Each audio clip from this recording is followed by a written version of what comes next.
Mesdames, Messieurs, bonjour. Je vous retrouve aujourd'hui. Nous sommes le premier vendredi du mois de décembre et donc nous démarrons le forum des rédactions avec les débatteurs sur ce plateau.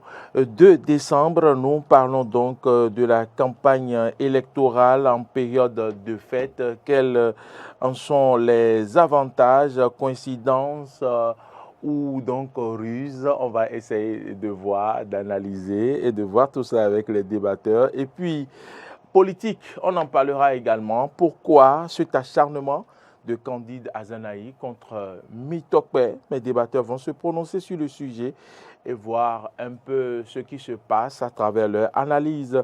Et puis sur le plateau, ils sont déjà installés, moi également, vous aussi, je le sais, à la maison. Merci pour l'importance que vous accordez à cette émission qui vous permet de vous informer sur l'actualité hebdomadaire. La réalisation, c'est bien sûr Marcel Yedo avec toute l'équipe qui l'entoure. Je reviendrai pour les présentations. Voici la virgule en attendant de vous présenter donc les débatteurs.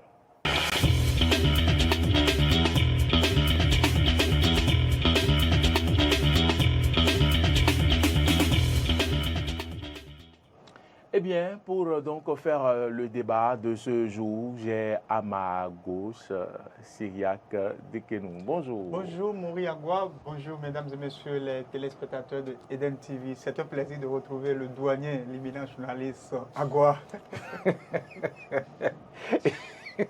Et puis ce mot doyen, je ne l'aime pas du tout. Doyen, c'est pour enterrer les gens. Je préfère qu'on utilise le mot aîné ou autre mot, mais laissez, vous savez, doyen dans l'administration publique, c'est pour l'enterrer. Vous avez peur de mourir, c'est ça? Non, ce n'est pas, quand je parle, je ne parle pas de la mort, c'est pour donc le priver de certains privilèges, hein, comme mon petit frère, comment il s'appelle, Akilas, aime bien le faire pour me priver de certains privilèges. Donc, il m'appelle parfois doyen et je lui dis non. Donc, ne m'appelez plus doyen, monsieur Syriac Dekenou. Vous nous avez manqué, merci d'être venu pour ce débat. Plaisir, vous êtes directeur de publication de Émergence Info. Vous êtes journaliste, analyste politique. Merci. À ma droite, Laurent Roland Tonekes, l'intrépide. Bonjour. Maurice Agua, bonjour. Bonjour à Syriac Dekenou, le directeur de publication par excellence, l'opérateur économique Bonté. Hein? Il a dit Bonjour aux amis internautes, aux amis téléspectateurs. Alors, vous êtes... Mais puisqu'il vous a envoyé les fleurs, moi-même, je lui reconnais ses prouesses en tant qu'opérateur économique. Mais il dit vous êtes journaliste, mais même déjà, DP, vous êtes quand même opérateur économique. Hein? Vous avez une entreprise. C'est vraiment grâce à Dieu. Est-ce que vous payez vos impôts? Bref, vous êtes journaliste, analyste politique. Merci d'être venu. C'est moi. Et donc, le décor est planté, vous l'avez compris, dans une ambiance bon enfant. Mais nous allons y aller maintenant, un peu plus sérieux. Voilà, la campagne électorale en ce qui concerne donc les élections législatives va démarrer le 23 décembre prochain. Et puis, la liste est connue, Syriac Dekenou. Oui, on n'en a pas parlé. On n'a pas parlé finalement des tractations qui ont donc amené jusqu'à ce qu'on installe, donc qu'on accepte les démocrates sur cette liste-là. Je pense que vous voulez en dire un mot avant qu'on aille proprement dans le vif du sujet en ce qui concerne cette campagne électorale en période de fête. Bon, vous savez, c'est vrai que pour ces élections législatives de 2023 qui s'annoncent, ces élections auront sans doute une couleur particulière lorsqu'on prend quand même, disons, l'avènement au pouvoir du président Patrice Talon. C'est pour la toute première fois qu'une formation politique d'opposition digne du nom. C'est vrai qu'il y a la FCBE qui participait, mais digne du nom, vraiment frontal vis-à-vis du régime en place, veut aller quand même, disons, aux élections. C'est une très bonne chose qui, quand même, disons, démontre encore une fois la pluralité du jeu démocratique, la pluralité du débat politique et qui permettra aux électeurs, aux Béninois dans leur ensemble, de pouvoir quand même, disons, faire le choix de leurs représentants. On ne dira plus, au-delà de 2023, que nous avons des députés, comme certains le disent, des députés nommés, des députés, c'est-à-dire avec des thèmes vraiment désobligeants. On ne dira plus que nous avons des députés qualifiés de X ou de telle ou telle autre chose, mais on dira que le Bénin a un parlement digne du nom. Si effectivement la Sénat jouait également bien son rôle et que la Cour constitutionnelle, elle aussi, joue quand même, disons, sa partition, je pense que nous tendons vers une élection qui, ayant été programmée dans le mois de janvier, sera sans doute une élection festive, une élection quand même, disons, qui se passera sans doute dans un environnement de paix, de concorde. C'est vrai que la participation du parti Les Démocrates surprend plus d'un, mais il faut comprendre parce que, vous savez, on ne s'attendait pas forcément à les voir quand même, disons, à ce niveau. Et cela peut se comprendre d'autant plus que c'est une formation politique qui, malgré ses multiples efforts depuis 2019, a été quand même, disons, mis de côté dans tout le jeu électoral. C'est pour dire quoi, en 2019, c'était les FCBE, puisque c'était eux, les FCBE. Dans le temps, ils n'avaient pas pu obtenir ce fameux certificat de conformité de Joseph Diogbenou, ancien président de la Cour constitutionnelle. En 2020, il n'était pas au rendez-vous parce que la formation politique a été usurpée, d'autre part d'usurpation, d'autre part quand même, disons, de jeu. Ce qui est sûr, c'est Paul Rumpert qui, par la force des choses, de la façon la plus miraculeuse possible, était devenu président de la FCBE. Et les gens, beaucoup, ont démissionné. Donc, d'où la création plus tard de la formation politique Les Démocrates, qui aussi n'a pas pu participer à l'élection présidentielle de 2021, dont la candidate aujourd'hui se trouve en détention, Mme Rikiat Madougou, et dont aujourd'hui, quand même, disons, le colistier, un certain Divo aussi, ne participera pas aux élections législatives. Donc, on ne s'attendait pas à ce que dans un schéma pareil, qu'aux élections législatives de 2023, que les démocrates soient quand même, disons, sur la ligne de départ. Donc, c'est une chose très, très heureuse. Maintenant, c'est vrai qu'on s'étonne aussi de la façon dont cette formation politique a pu réussir ce miracle-là, d'avoir une décision favorable de la Cour constitutionnelle, d'autant plus que certains leaders, certains candidats véritablement valables, capables quand même, disons, de concurrencer les partis politiques de la mouvance présidentielle dans leurs circonscriptions électorales, ont pu être éjectés de la liste. Il y a plusieurs cas, le cas Guimi Tokwe, le cas Nadine Okumaso, plusieurs cas dont on ne peut quand même, disons, citer Mme Dafia et autres. Donc, on s'étonne du fait qu'à la dernière minute, que ceux-là soient quand même, disons, retirés de la liste.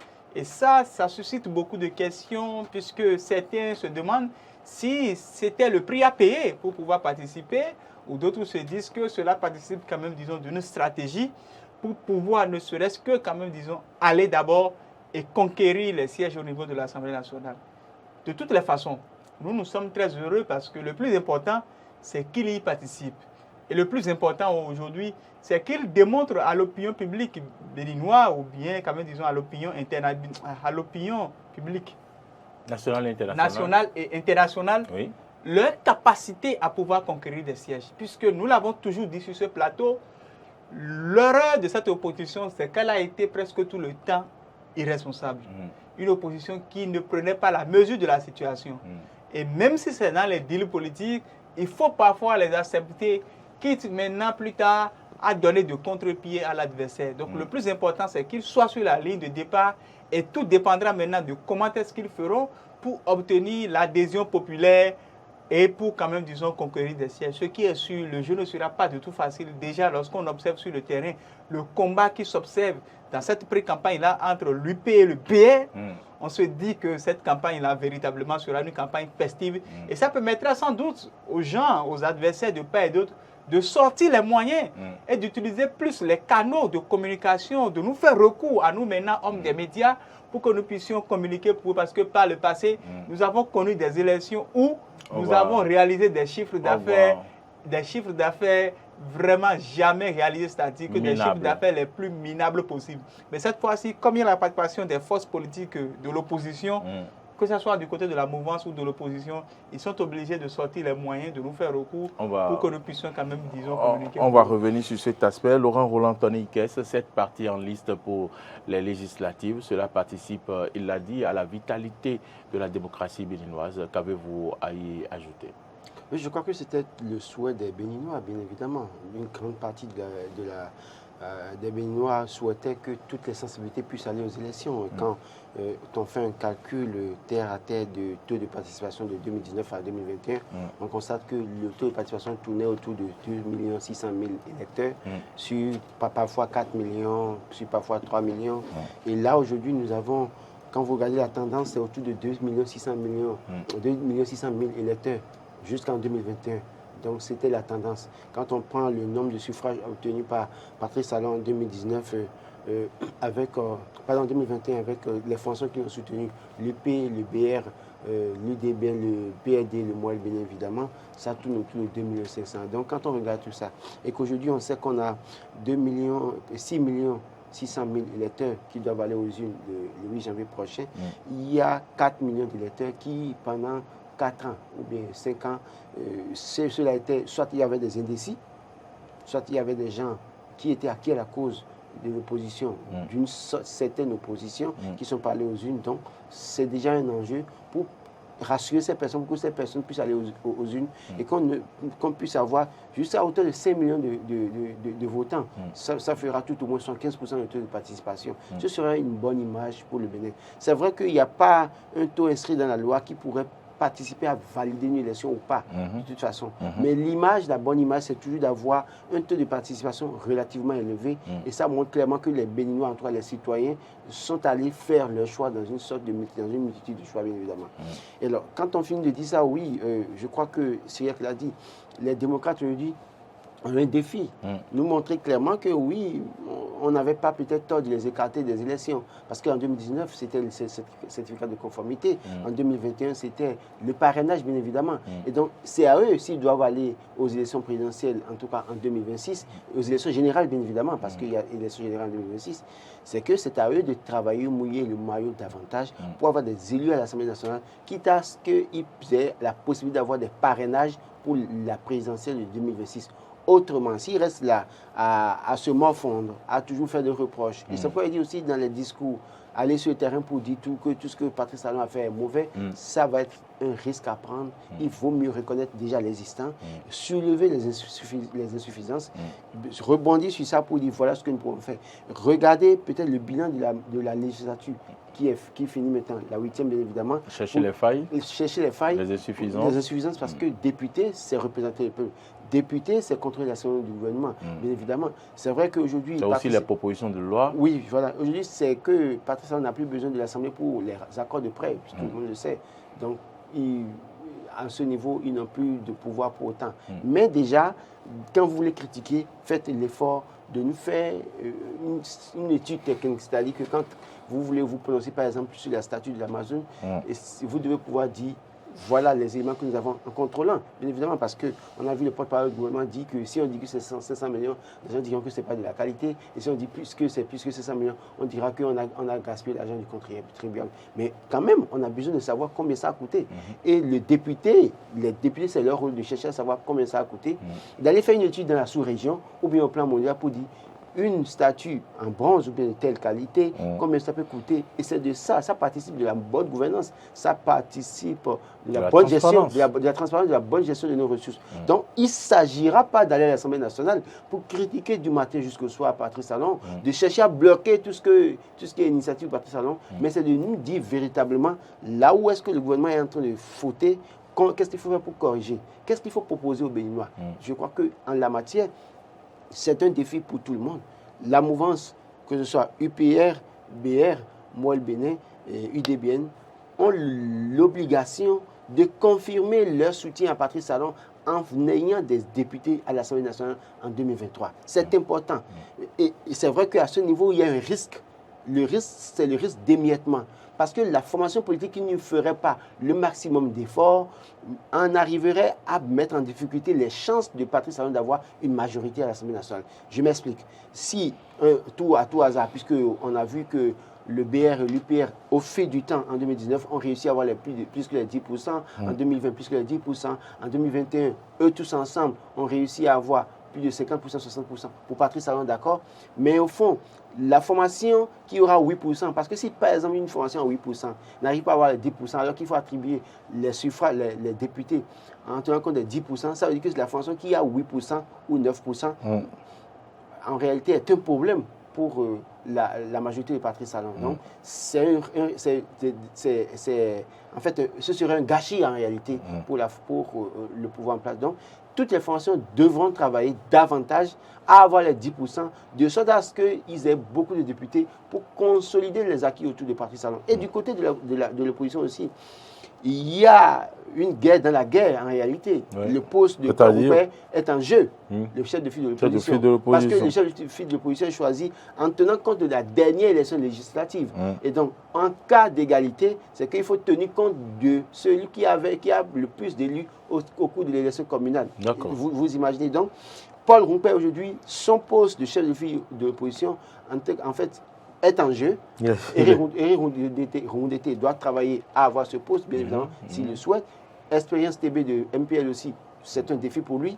Mais au-delà de ça, je l'ai dit, la différence entre le taux de participation de 2019 à 2021, aujourd'hui, comparé à 2023, où on a 6 600 000 électeurs, c'est qu'il y a 4 millions potentiels électeurs qu'il faut chercher à les convaincre. Les convaincre pour espérer que ceux-là, en grande partie, aillent aux urnes pour que peut-être ils aient la majorité, ou soit qu'ils aient de toute façon à pas égal les députés avec la mouvance présidentielle et que le jeu démocratique soit fait. Donc c'est autant de défis que pour la mouvance que l'opposition. Et aussi au niveau de l'opposition, les formations qui ne réussiraient pas à avoir les 10% mettront en difficulté les chances de l'opposition d'avoir le plus, en tout cas le plus grand nombre de députés à l'Assemblée nationale. Donc eux tous doivent pouvoir travailler ardemment et dire oui, nous y allons pour avoir les 10% pour renforcer les chances de notre position. Dans l'opinion publique, l'on entend souvent dire qu'il y a des partis de l'opposition fabriqués, et des partis de l'opposition qui n'en sont pas un. Et je pense quand même qu'en tant qu'analyste politique, avant d'aborder le sujet lié à la période de la campagne électorale, je voudrais bien que vous vous prononcez parce que j'ai tantôt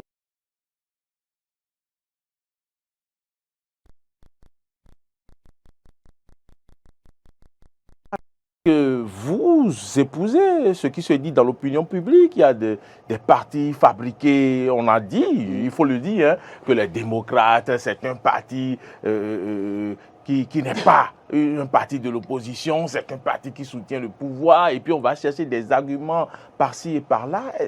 Quelle est, votre position, vos analyses par rapport à ce qui se dit dans l'opinion publique? Tenant compte du contexte dans lequel on a vu Paul Roupet éjecter de façon miraculeuse les anciens ténors du parti FCBE pour devenir en tout cas président, secrétaire exécutif national du FCBE, les gens avaient beaucoup de raisons certainement de dire que c'est une opposition qui serait peut-être un troisième bloc, à l'époque bien évidemment de Patrice Talon. Et vu aussi les positions, les postures de Paul Roupet qui ne parlaient pas dans une certaine mesure, ça donnait matière à réflexion. Quand on laisse Paul Roupet, par exemple, fort malheureusement, il ne va pas aux élections, Irénée Agossa avec RLC, par exemple, la manière dont il s'est retrouvé sur la scène politique pour créer son parti qui n'existait même pas, qu'il a pu continuer par la suite, en éjectant son colistier, Corentin Corroy, montrait suffisant qu'il y a une main visible. Peut-être. Et donc, on estimait à un moment donné que c'est des faits valoir. Mais on ne va pas continuer de dire que c'est des faits valoir, parce que même si à une époque donnée, ils avaient été des faits valoir, ils ont un enjeu de taille devant eux. Parce que c'est un politique qui a les finances aujourd'hui. D'accord. Paul Roupet a eu la chance, même si par le passé, sa formation en griffe a été un parti fait valoir, je crois que le défi est énorme pour lui parce qu'il a de l'argent qu'il peut utiliser pour sa formation politique. Il a des avantages. Et donc, de ce point de vue, il faut faire très attention avec lui parce que le fait valoir dont on parlait hier peut devenir redoutable aujourd'hui sur la scène politique parce qu'il est temps maintenant de s'affirmer pour continuer à mériter ce qu'on a comme avantage. Mais quand on finit de dire ça, le débat par rapport aux démocrates, c'est normal que ça arrive. Les démocrates. Et ce débat est valable pour le MPL dont vous avez parlé. Je ne sais pas pourquoi les gens tiennent donc à montrer qu'il n'y a pas des partis de l'opposition. Vous savez, ça participe de la stratégie politique et de la communication politique. Ce qui se dit peut être une stratégie politique et communicationnelle des autres partis qui soutiennent le chef de l'État. Parce que quand les gens sentent que ce parti peut être un problème pour le meilleur de dire, écoutez, même si vous voulez là, ils viendront nous soutenir. Donc, dis ça à quelqu'un, un Béninois, qui sache fort suspicieux, en disant ça, vous doutez dans le cœur, dans la tête de certains Béninois, qui diront, si les démocrates maintenant, ils vont là-bas, ils vont faire autant mieux ne pas aller voter, autant mieux aller voter pour UPBR, parce qu'en réalité... Vous parlez de stratégie politique. Donc ça peut participer à d'une stratégie politique de pour communication. Démotiver ceux qui sont de côté de l'opposition. Évidemment, donc, ça, les hommes politiques sont capables de faire des deals, les deals les plus bizarres au monde, et puis s'entendre sur des choses, et vous, peuple, là, vous restez là à bavarder, nous, journalistes, on serait là à bavarder, mais ils se voient dans leur police. C'est possible, mais cette communication, aujourd'hui, moi, je pense que c'est une stratégie pour décourager, démotiver ceux qui brûlent d'envie d'aller voter pour les démocrates, peut-être éventuellement. Pour MPL, pourquoi bien, pas pour FCBE, on connaît déjà beaucoup de personnes. La présidence des démocrates... Oui, on ne sera pas d'accord avec vous. Mais non, écoutez, la présidence des démocrates aujourd'hui constitue un problème pour Rompuy et son équipe. Et donc déjà, je crois qu'à ce niveau, ce problème est déjà réglé pour eux. Celui qu'il faut étouffer, chercher à étouffer, à affaiblir, c'est les démocrates. Et je crois que tous les débats, vous allez les entendre jusqu'au 8 janvier, en tout cas jusqu'au 7 janvier, vous allez écouter pas mal de choses sur ces formations politiques. Et c'est aux Béninois de réfléchir sérieusement de faire la part des choses. Je m'en voudrais à vous laisser vous prononcer sur le sujet. Non, en fait, vous savez, c'est une très bonne question. Et au-delà de tout, lorsque vous vous retrouvez à la veille de chaque élection, c'est comme ça que des informations fusent de part et d'autre. Des informations qui tendent parfois quand même, disons, à dénigrer tel candidat, ou bien des informations qui tendent à quand même, disons, embellir ou bien à magnifier tel autre candidat. Ce qu'il faut comprendre, c'est quoi? C'est parce que lorsque l'on regarde celui que l'on a là, vous savez que le pays, pendant longtemps, les gens ont quand même, disons, soupçonné Boni Yayi d'avoir préparé l'arrivée au pouvoir de Patrice Talon. Oui. Et les gens ont été un deal entre eux et que Yayi savait tout ce qu'il faisait.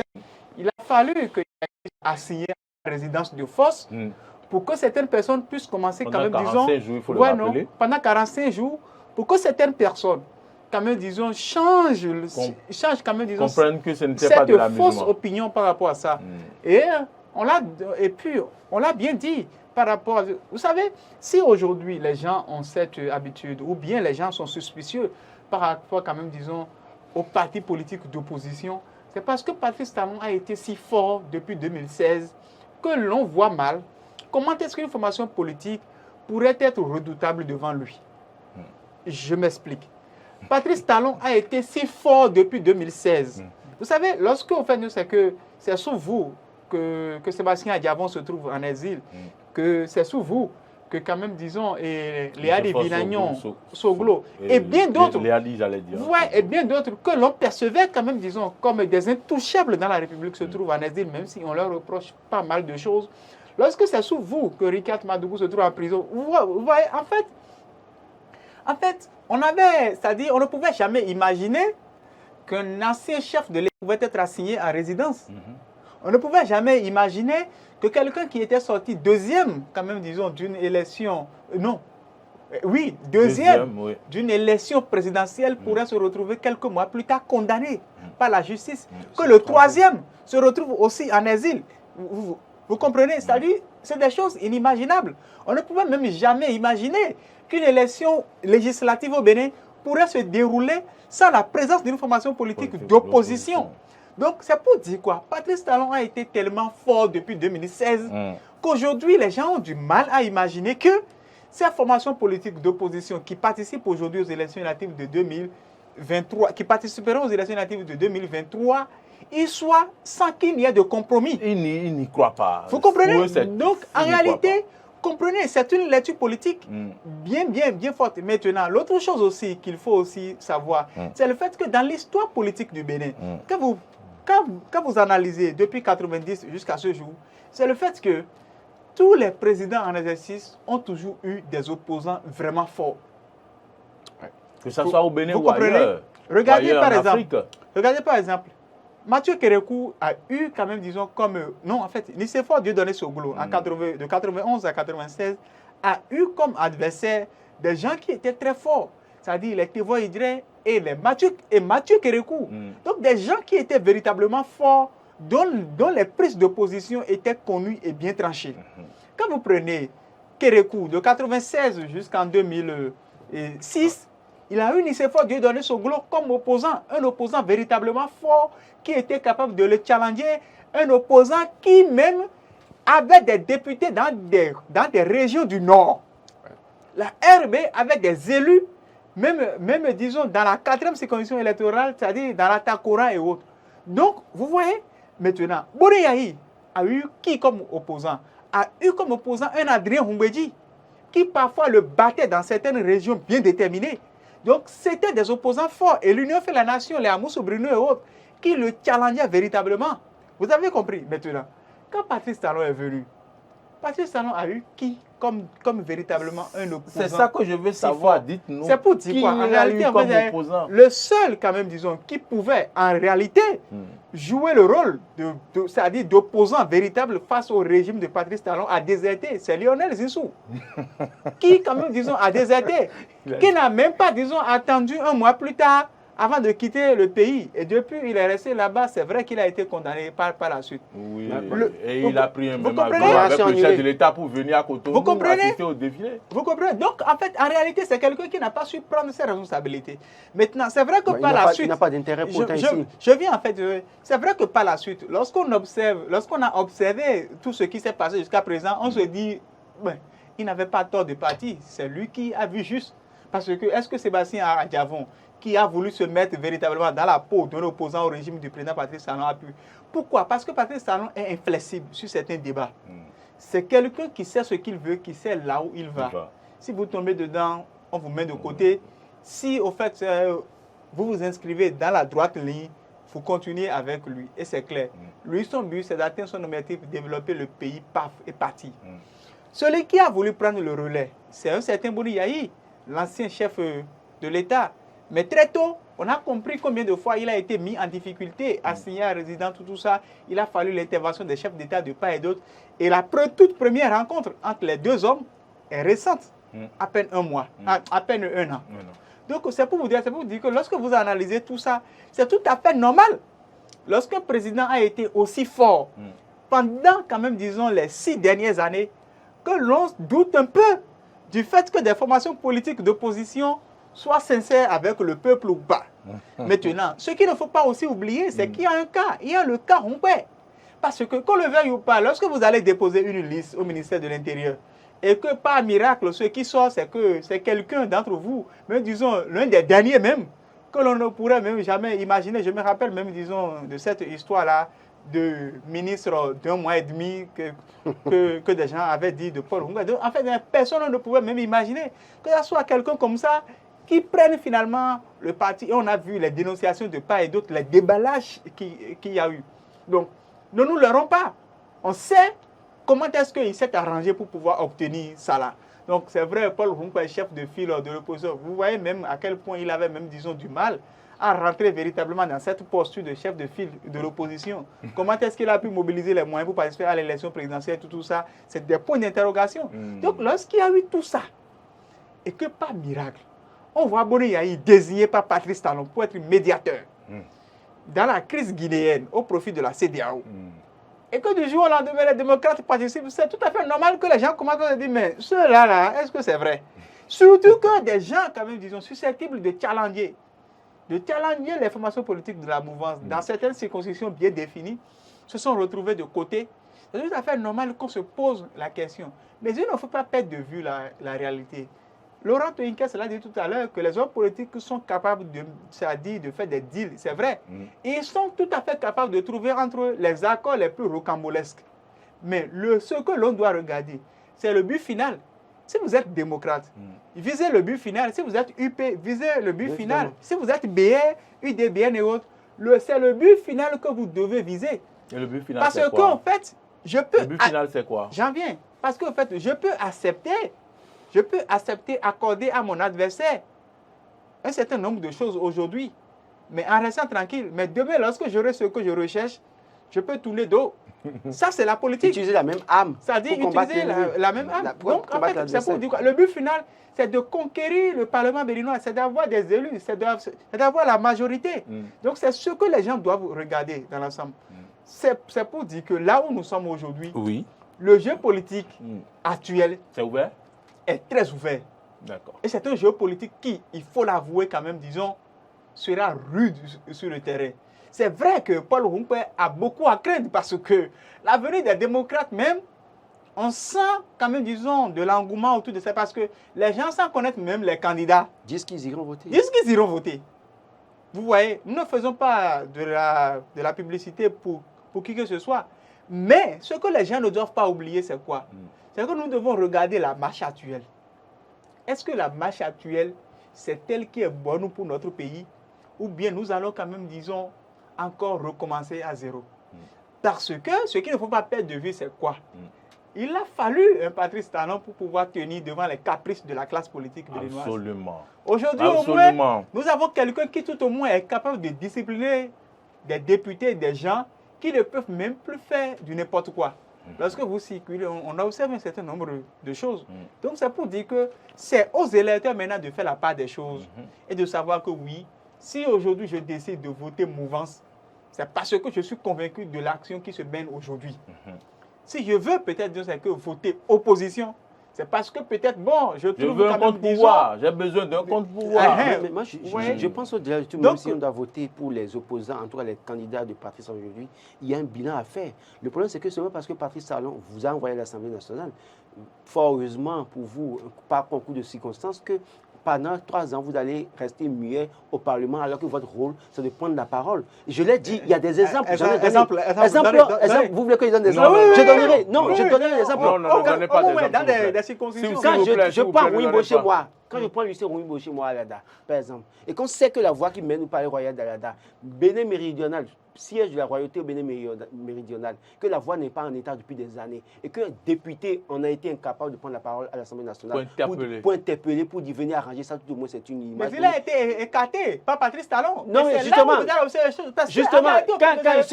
positionnement que nous avons eu actuellement je suis d'accord au niveau des formations politiques de la mouvance, c'est pour la toute première fois. Et c'est d'ailleurs, en fait, là, les gens n'ont pas très tôt compris la philosophie. Non, mais il y a des gens qui sont encore sur la liste. J'en viens en fait. Les gens n'ont pas très tôt compris la philosophie de Patrice Talon.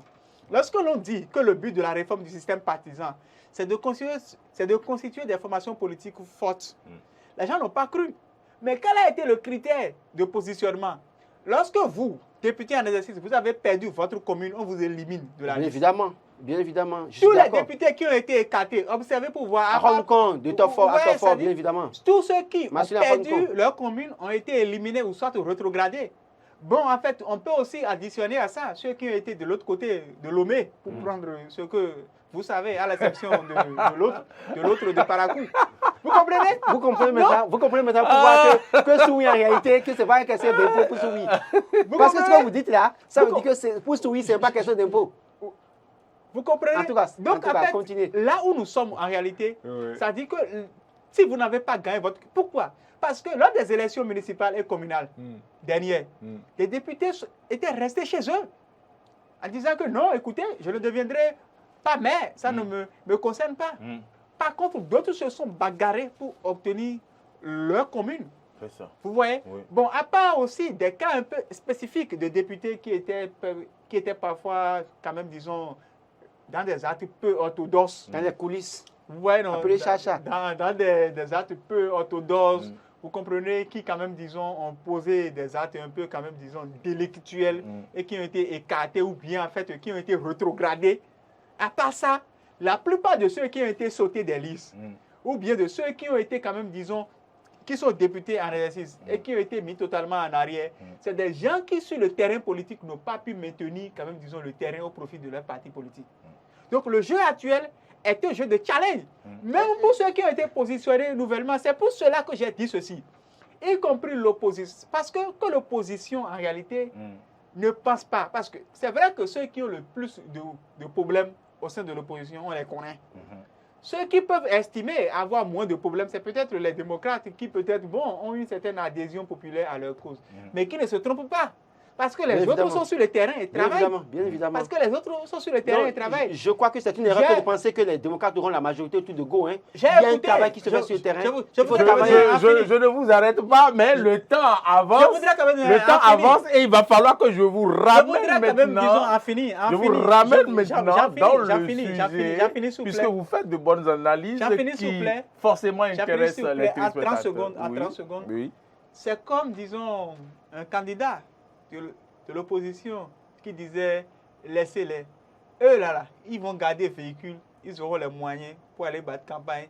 Mais nous, là, nous serons sur moto Bajaj et nous viendrons pour tout détruire. Non, c'est possible parce que, comme en 2016, parce que c'est Patrice Talon inconnu. Oui, Patrice Talon, comme en 2016, vous imaginez, avec tout ce que Adjavon a pu dépenser, avec tout ce que Boni a pu faire à la présence, les gens faisaient des rangs pour prendre de l'argent. Malgré tout ça, Patrice Talon n'a pas dépensé autant, mais le peuple a eu, en tout cas, il a eu l'adhésion populaire du peuple. Malheureusement, pour les autres candidats, il s'est retrouvé deuxième. Et donc, finalement, qu'est-ce qu'il fallait faire?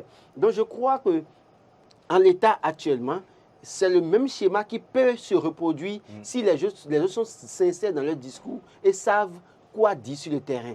Parce qu'il y a une sorte d'adhésion populaire qui va un peu plus ou moins vers les démocrates dans une certaine mesure, mais qui ne se leurre pas. Parce qu'en face d'eux, il y a l'animal politique, le maître à penser de la mouvance qui est là, qui peut sortir à tout moment une dernière carte pour les épapiers. J'avoue, vous avez fait de très belles analyses par rapport donc aux forces en présence.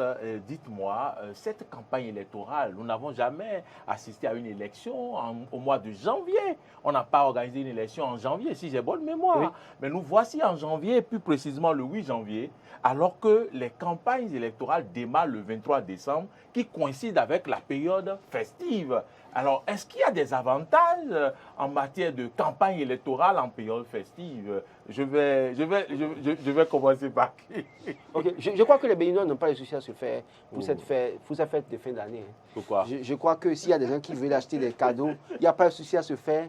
Si vous voulez acheter des poulets Goliath pour fêter, ne vous faites pas de souci. Essayez de faire votre liste et allez voir les candidats dans votre zone. Ce que... Je ne suis pas malheureusement d'accord avec vous. Je suis d'accord. Non, c'est mon avis. Laissez-moi finir. Laissez-moi finir. Pourquoi? Parce que voilà des députés, par exemple, puisque je vais parler sur les députés qui sont encore candidats. Parce que voilà des députés qui, en 3 ans, en rien n'ont été au chevet de leur population. Celles-là qui sont censées représenter. Attendez, oui, mais ils ont eu les salaires, non? Que ce soit les députés ou leurs suppléants là, et qu'ils s'arrangent pour aller voir ceux qui ont des poulaillers, pour acheter des poulets en centaines ou en milliers et faire les colis envoyés aux populations. Parce que là, ils auront des problèmes. Sinon, là, je crois que les gens vont leur... Au nom de quoi ils vont envoyer ces présents aux populations? Écoutez, vous les avez me dit que c'est... Au nom de la fête ou bien au nom de la campagne? Au nom de la fête. D'accord. Au nom de la fête. Parce que si vous m'envoyez une bouteille de vin le 31 décembre, d'accord? Et que ce n'est pas une manière déguisée de me dire de voter pour vous? Non, ou bien c'est un vous n'avez pas besoin de me dire de voter. Vous envoyez la bouteille de vin, du bon vin, avec un poulet Goliath, un sac de 5 kilos de riz, avec quelques sucreries là, et vous m'envoyez ça. C'est-à-dire que, vous savez, le mois de janvier, c'est 31 jours. Oui. Si vous donnez ça le 31 décembre, vous pensez que vous oubliez avant la fin du mois? Je ne peux pas vous oublier. Je ne peux pas vous alors oublier. Que les élections auront lieu le 8.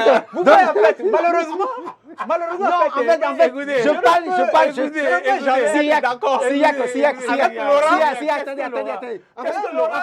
attendez, je me mets dans la posture du Béninois en réalité. Ce qu'il faut combattre en réalité. Mais ce que je dis là, en réalité, quand on le fait, ce n'est pas bien parce que c'est achat de conscience. Oui, on le sait. Mais je me mets dans la posture du Béninois qui, pendant 3 ans, n'a pas vu son député, qui à aucun moment n'a vu son député se prononcer sur les questions de sa localité. Et peut-être que cette fois-ci, le député viendra, mais que le député sache alors que ce qu'il a pu économiser là, qui viennent peut-être donner, voilà, nos enfants qui auront cadeau le 25 décembre. Pourquoi ne pas organiser des fêtes sur les places publiques? Non, Maurice. écoutez, je dis n'importe quoi. On va dire- non, non, je non, vais vous revenir. Allez-y, je vais vous revenir. Et avant d'attaquer Laurent, permettez-moi d'abord d'expliquer à nos téléspectateurs pourquoi ces élections ont lieu au mois de janvier. Allez-y.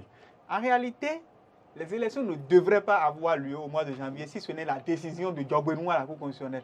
Ah, Oui, je Parce suis que d'accord. actuellement, ce que c'est que le mandat des députés a été écouté. Bien évidemment. d'accord. Le mandat des députés a été écouté. Si vous comptez très bien, les députés... Ça a été écouté, ça c'est clair. Parce Si que vous comptez c'était très bien en fait, la date d'installation des députés, ça ne fait pas les 4 ans que D'accord. la Oui. loi a prévu. D'accord. Donc, au nom du principe de couplage des élections, hein, il fallait quand même, disons, trouver un mécanisme pour permettre à ce que les élections puissent quand même, disons, avoir lieu en 2026. Pourquoi? Parce que le mandat des députés, les députés avaient été installés en mai, je crois. 2019. En mai C'est ça? 2019. Mhm. Donc, leur mandat devrait en principe finir. Je pense que leur mandat devrait en principe finir, si ça doit faire les 4 ans, en mai 2023. Oui. Donc, les élections devraient avoir lieu un mois avant la fin de leur mandat. Donc en avril. Donc, en avril. Malheureusement, la Cour de Diogbenou a dit que les élections doivent avoir lieu le 8 janvier. Vous comprenez? Ce qui, quand même, disons, a fâché pas mal de députés. Non. Laissons ça là Pourquoi ça va les fâcher? de côté. J'ai eu la chance d'être député. Maintenant, en réalité, qu'est-ce qu'il y a au fait? Que les élections aient lieu au mois, quand même, disons, de janvier. Je trouve, Avec la campagne électorale qui démarre le 23 décembre. je trouve que c'est peut-être une façon de pouvoir, en quelque sorte, quand même, disons, se créer des problèmes là où il ne devrait pas en avoir. Pourquoi? Je le dis ouvertement Quel pourquoi. problème il y aura? Parce que vous serez amené à plus dépenser lorsque l'on regarde la perception du Béninois. Bien évidemment. Il y aura sans doute des achats de conscience. Bien évidemment. Il y aura sans doute quand même, disons, des actes délictuels. Ne soyez même pas surpris, puisque en fait, ce que Laurent a dit, c'est vrai. Mais en réalité, nous ne devrions pas mais c'est la réalité. Eh oui, Non, mais je Il- n'encourage pas, il je l'ai était- dit. Mais en Il était réalité, dans en la fait, satire, mais il disait la vérité. C'est des actes à combattre. Oui, mais justement, je Parce l'ai que dit. lorsque Mais c'est l'on ce va... qui se fait en fait. Oui, c'est ce qui se Parce fait. qu'en fait, c'est que- Et ceci va se passer. Lorsque l'on va voir dans des rues ou bien dans des maisons, le député est en train de distribuer des poulets à des gens. Ce sera au nom de la nouvelle fête. Ce C'est pour sera, remercier- malheureusement, en fait, c'est que ce sera des actes, malheureusement, il s'agira d'actes déguisés, mais d'actes délictuels. Maintenant, le Béninois de nature, puisque le Bénin est le seul pays dans lequel on entend porte à porte avant d'aller voter. C'est-à-dire quoi? Le Bénin est même exceptionnel, quoi. Le Bénin fait partie de ces rares pays dans lesquels, quand on finit de battre campagne là, la veille de l'élection là, c'est encore campagne. La nuit du Et 7 au 8. La nuit du 7 au 8 là, c'est porte à porte. Vous m'informez? Moi, je ne suis pas informé. Où chacun va se positionner. Il y a le budget pour ça. Où- Ah bon? Écoutez, hein, il y a Moi, même je des suis pas budgets pour informé. ça. Où chacun, vous êtes très bien informé, où chacun chez lui, à la veille de ces élections, ne bloque pas son portail, ni ne bloque pas, quand même, disons, la serrure de sa porte. Non, et on reste en éveil. Et on reste en éveil. Quelqu'un doit Mais passer. qu'est-ce que vous me Lorsque, dites? lorsque l'on vient Ça toquer, se passe dans quel quartier? Pourquoi je déménage vers le quartier là? ne nous blaguez pas, s'il vous plaît. Non, Donc, parfois. le Bénin est le seul pays dans lequel, porte à porte là, est synonyme d'obligation. Et c'est l'argent de celui qu'on a, c'est-à-dire, et c'est celui dont on a mangé l'argent. Puisqu'en fait, j'emploie les expressions tout crues. Celui dont on a mangé l'argent à la dernière minute. C'est celui dont on a mangé l'argent à la dernière minute. Non, mais c'est pour lui on va voter. Je ne vous coupe pas. Et c'est grave. Je donne un exemple. Ah, dans la 5e, quand il y avait élection, il y avait Ismaël Tijani, ses postes député à Alada. Il attendait les derniers jours. Les gars faisaient leur show, distribuaient l'argent. Mais la dernière semaine, la nuit, les gars passaient nuitamment dans les villages de Gomé, Tessa et autres. Ils donnaient des paquets de ciment, des feuilles de tôle. Et puis, le lendemain matin, vous avez élection, bizarrement, il gagnait. C'est pour vous dire quoi en réalité? Stratégie. Lorsque vous voyez, Mm. vous allez remarquer un fait. Ceux qui sortent le plus aujourd'hui et qui travaillent sur le terrain, la plupart ce ne sont pas les députés en exercice. Hein. Non. Observez très bien. C'est les nouveaux. C'est les nouveaux positionnés qui sont plutôt à la conquête du terrain. et qui font feu de tout bois pour conquérir les électeurs. Vivement qu'ils ne soient pas essoufflés avant la date. Pour pouvoir quand même, disons, c'est-à-dire sédimenter leur acte dans le cœur des populations à la base. Mais les députés, la plupart, cotisent leurs sous. Et malheureusement, c'est des actes qui, quand même, disons, avilissent le visage des élections au Bénin. Même si certaines personnes vous diront que oui, les élections au Bénin ont été toujours des périodes de fête, des périodes de fête. Vivement que, parce que janvier s'annonce, que ces élections soient effectivement, quand même, disons, des élections de fête, mais que les gens ne se trompent pas, parce que ceux qui ont de l'argent pour distribuer, c'est ceux qui ont déjà exercé le mandat. Des gens de l'opposition n'en ont peut-être pas. Ce sont les candidats de la mouvance qui ont les moyens. On n'a plus beaucoup de temps pour Les gens de l'opposition n'en ont pas forcément. Donc ne soyez pas surpris que des gens aiment manger. Je dis manger parce que c'est l'expression tout crue du béninois. Que les gens aiment manger votre argent à la dernière minute. Mais dans l'isoloir, ne vote pas pour vous. Ce qui est sûr, moi j'attends ma bouteille de vin, mon poulet Goliath, mon sac de riz, et voilà, pour fêter. Et je me souviendrai des gens jusqu'au 31 décembre. Je voudrais vous poser une question. Vous parliez des actes délictuels et vous condamnez le fait qu'on ne doit pas acheter la conscience des gens. Mais est-ce que cette campagne électorale qui coïncide avec les fêtes de fin d'année ne dresse pas un lit pour l'achat de conscience? Bien évidemment. Non, bien évidemment, ça dresse un lit. Maintenant, en réalité, ça dit quoi? Consciemment ou inconsciemment? Déjà par le passé. C'est vrai qu'en fait, le phénomène est moins maintenant depuis l'avènement de Patrice Talon au pouvoir. Mais déjà par le passé, à la veille de chaque élection, les députés essayent quand même, disons, d'entretenir leur base. Même lorsqu'il y a peut-être la Tabaski et autres, bon, ils envoient les bœufs et autres. Là. En fait, ils le font déjà. Les distributions de riz et autres. Mais en fait, on ne jugeait pas ça comme des actes délictueux puisque ce n'est pas en période électorale. Mais cette fois-ci, l'on risque d'assister à ça et ne soyez même pas surpris que ce type d'acte-là soit dénoncé. Que effectivement, que des maïs, que des sacs de maïs, de riz et autres là soient envoyés dans des ménages. Et que aussi à travers peut-être les momos et autres là, que des commissions soient envoyées. À des potentiels électeurs. Mais vous n'avez pas évoqué le cas où des gens sont délégués le jour des élections, ils restent sur la route pour aussi passer de l'argent. Vous pouvez tout faire. Vous pouvez tout faire. Peut-être que le phénomène s'observe un peu moins, quand même, disons, dans les grandes agglomérations. Et pourquoi? Parce que très souvent, en fait, les grandes capitales sont souvent défavorables au pouvoir en place. Dans tous les pays du monde. Dans tous les pays du monde, quand même, disons, les grandes agglomérations sont toujours défavorables parce que ce sont les gens qui subissent toujours en premier les effets des réformes et les effets de toutes les mesures prises. Et c'est des gens qui, quand même, disons, sont hyper informés. Bien évidemment. Donc, c'est pour cela que ces endroits sont toujours défavorables aux mises en place. Et l'autre chose, c'est-à-dire que vous ne pouvez pas rencontrer 10 personnes au coin de la rue dans Cotonou pour leur remettre de l'argent sans que quelqu'un ne vous voit. En fait, cette pratique a cours souvent dans les coins un peu reculés. C'est vrai qu'en 2021, moi, j'ai surpris une équipe sur le terrain avec des liasses de 500 francs et une autorité qui remet ça à une autre autorité. J'ai vu ça. Et puis, écoutez, c'est pas...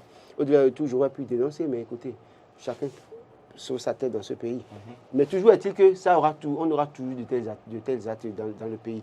Mais comme je le dis, c'est une période de fête, c'est vrai que le lieu est favorable pour tout ce qu'on peut avoir. Vivement qu'en griffe, en tenant compte de ces aspects, qu'on ne dise pas que la campagne sera exclusivement médiatique. La dernière question pour clôturer cette émission, parce que le temps ne nous suffit pas pour aborder le deuxième sujet. On aura le temps d'y revenir dans une autre émission en attendant de laisser le président Azanaï continuer son show contre Mitokwe. Nous allons lui laisser le temps de continuer le show avant de revenir au sujet, peut-être dans une prochaine émission. Mais je voudrais vous demander, est-ce qu'aujourd'hui le Béninois est-il véritablement prêt d'aller voter pour un parti sans avoir mangé comme ils le disent? Non mais écoutez, en fait, en 2016, on l'a observé.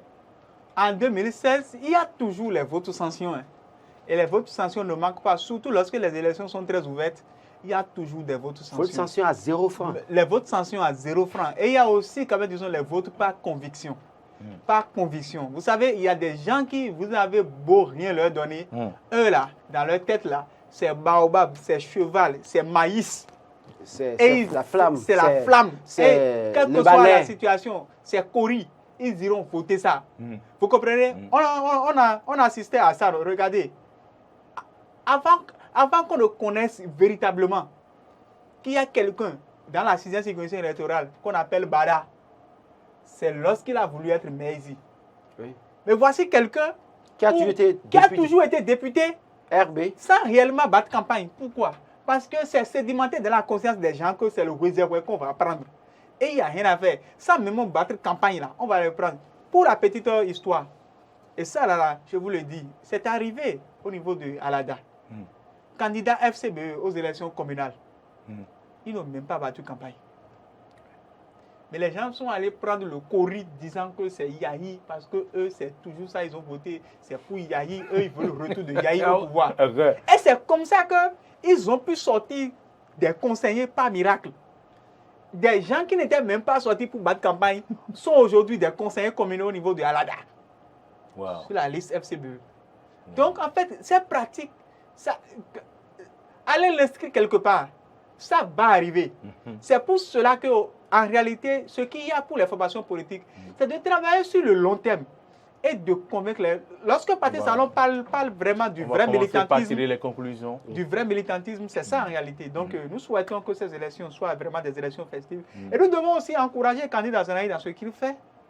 Pourquoi? Parce que aujourd'hui, à travers son acte, à la fois en s'attaquant à la fois à l'opposition quelquefois, mais en s'attaquant aussi à la mouvance, on voit que c'est un loup solitaire qui en réalité choisit les bonnes périodes pour pouvoir sortir, pour faire son show. Même si l'on n'est pas convaincu de tout ce qu'il dit,